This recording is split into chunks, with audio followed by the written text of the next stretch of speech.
मेरा नाम अमित है। मैं आज ऑफिस से आया तो मुझे मेरी पत्नी का फोन आया कि हम सब शादी में जा रहे हैं। मेरे माता पिता और पत्नी तीनों एक शादी में गए थे।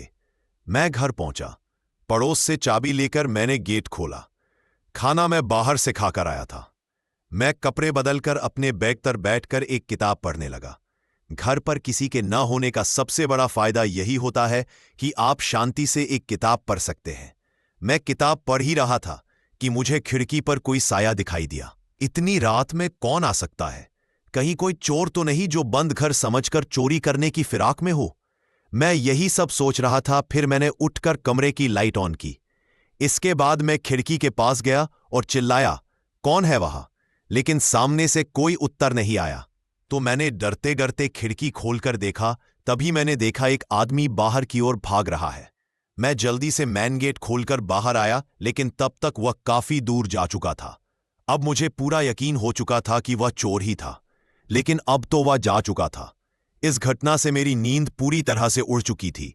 मेरा मन अब किताब में भी नहीं लग रहा। एक अनजाना सा डर मेरे मन में बैठ चुका था।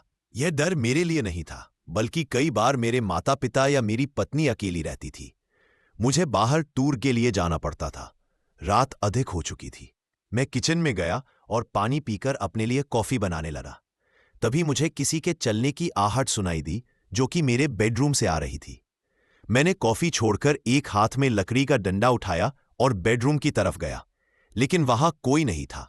मैं पलटकर जाने लगा। तभी मैंने देखा कि जो किताब मैं पढ़ते पढ़ते उल्टी रखकर गया था, वे सीधी रखी थी और उसका पहला खाली पेज खुला था। उस पर लाल रंग से कुछ लिखा था। मैंने पास जाकर देखा तो उस पर लिखा था, मैं तुम सबको मार दूंगी। यह पढ़ते ही मेरे हाथ से किताब छूट गई। मैंने इधर उधर देखा, वहां कोई नहीं था। वह खिड़की अब भी खुली थी, जिसे मैंने ही खोला था। मैंने जल्दी से जाकर खिड़की बंद कर दी। मेरे दिल की धड़कन बहुत बढ़ गई थी। मैंने पलंग के नीचे, अलमारी में हर जगह देखा, लेकिन मुझे कोई नजर नहीं आया। आखिर ये किसने लिखा और क्यों? यही सब सोचकर मैं घबरा रहा था। मेरे हाथ पैर ठंडे पड़ गए थे। मुझे एक बार लगा कि ये मेरा वहम होगा, लेकिन किताब सामने थी और किसी के चलने की आहट मैंने खुद सुनी थी। मैं जल्दी से किचन में गया और अपनी कॉफी उठा लाया। फिर बेड पर बैठकर कॉफी पीने लगा। कॉफी पीते पीते मैंने किताब उठाकर उस लिखे हुए को हाथ से छूकर देखा। मेरे हाथ से कॉफी का मग छूटकर फर्श पर गिर गया। मैंने जैसे ही उस लिखे हुए पर हाथ फेरा, मुझे एहसास हुआ कि यह तो किसी के खून से लिखा गया है, जो कि अभी ठीक से सूखा नहीं था, और कुछ खून मेरे हाथ पर भी लग गया था। मैं जोर जोर से चिल्लाने लगा, कौन है? सामने आओ। कौन मुझे मारना चाहता है? लेकिन कोई जवाब नहीं मिला। मैं थक कर पास पड़े सोफे पर बैठ गया। मैंने सामने दीवार पर लगी घड़ी की ओर देखा। उसमें 3 बज रहे थे। मैं घबरा कर इधर उधर चक्कर लगा रहा था। इसी तरह सुबह के 5 बज गए। बाहर थोड़ा दिन निकल आया। मैं बेड पर आंखें बंद किए लेटा था। तभी फोन की घंटी बजी। दूसरी ओर मेरी पत्नी थी। सुनो जी, हम निकल चुके हैं, बस 1 घंटे में घर पहुंच जाएंगे। मैंने फोन रखकर जल्दी से कॉफी का मग समेटा, फर्श को साफ किया और उस किताब को बंद करके सामने अलमारी में रख दिया। मैं किसी को कुछ बताना नहीं चाहता था। 1 घंटे बाद मेरे माता पिता और पत्नी तीनों आ गए। सभी बाहर सोफे पर बैठकर बातें करने लगे, जैसे शादी में क्या क्या हुआ, कौन कौन आया था। मैं बेमन से सबकी बातें सुन रहा था। तभी मेरी मम्मी ने मुझे टोका, क्या बात है अमित, कुछ परेशान दिख रहा है, तेरी आंखें भी लाल हो रही हैं, क्या रात को सो नहीं पाया?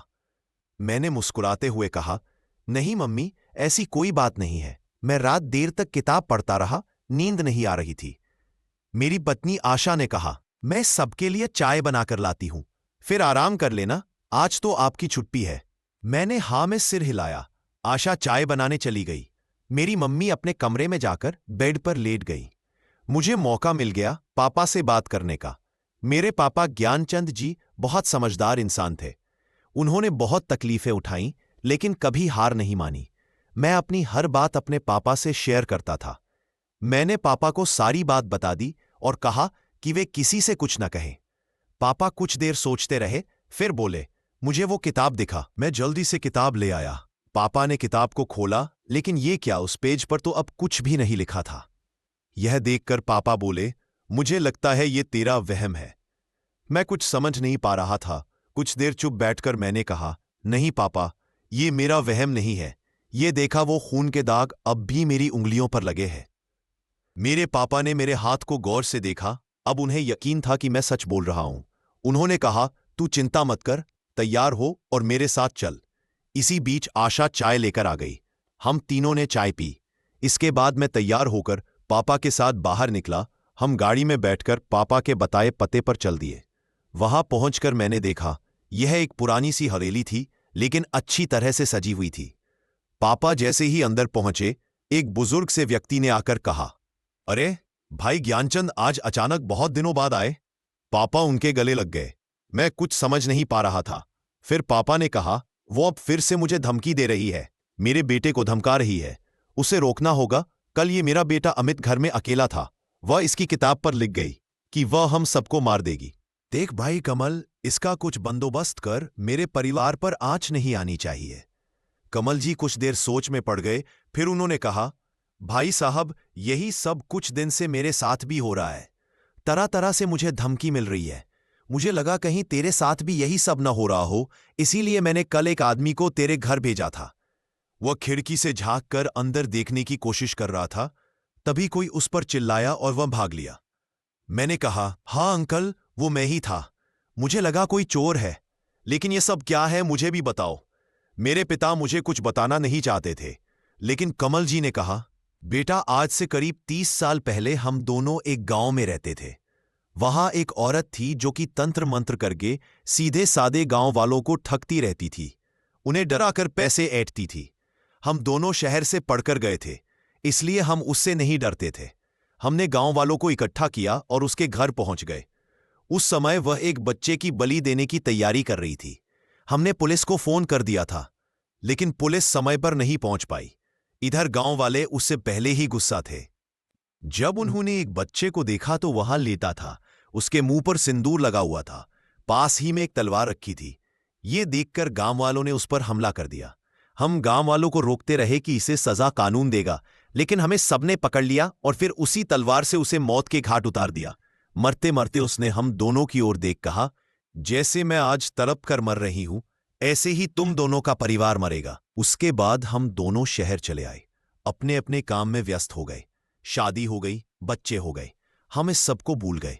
लेकिन समय समय पर गांव से खबरें आती रहती थी कि जिन 2 लोगों ने उसे तलवार से मारा था, उनकी लाश कुछ दिन बाद पेड़ से लटकी मिली।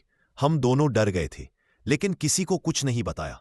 आज 30 साल बाद लगता है उसकी आत्मा को हमारे बारे में पता लग गया है। बेटा तू चिंता मत कर, हम इसका कुछ न कुछ इंतजाम कर लेंगे। यह सुनकर मेरे होश उड़ गए। इतना सब कुछ छुपा था इस सब के पीछे। मैं सोच में पड़ गया। वहां कुछ देर बातें करके मैं पापा के साथ घर आ गया। रास्ते में पापा ने किसी को कुछ न बताने की कसम मुझे दे दी थी। बस अचानक मेरा परिवार इतने बड़े संकट में पड़ गया, जिसमें हमारा कोई कसूर नहीं था। यह सोच सोचकर मेरा हाल बेहाल होता जा रहा था। घर आकर मैं सोने चला गया। अगले दिन मैं ऑफिस गया और जाते समय पापा को हिदायत दी कि वे घर पर ही रहे।